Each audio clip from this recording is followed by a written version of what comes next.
ಕೆನ್ನೆ ಮೇಲೆ ಸೇಬಿದೆ, ಅಲ್ಲೆ ಗಿಣಿಯ ಮೂಗಿದೆ, ತೊಂಡೆ ಹಣ್ಣು ತುಟಿಯಲಿ, ದಾಳಿಂಬೆ ಕಾಳು ಬಾಯಲಿ. ಏನಿದು ಏನು ಮೋಜಿದು, ಏನಿದೇನು ಮೋಜಿದು. ಯಾರಿವಳು ಯಾರಿವಳು, ಸೂಜಿ ಮಲ್ಲಿ ಕಣ್ಣವಳು.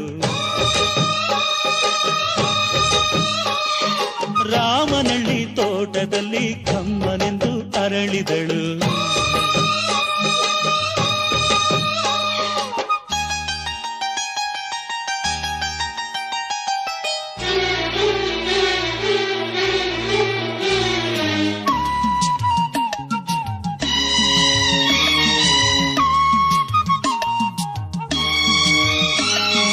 ದಯಮಾಡಿ ಮುಗಿಲಾಚೆ ಸ್ವಲ್ಪ ನೋಡಿ ಎಲ್ಲರೂ, ಸಾಲಾಗಿ ಮುಖ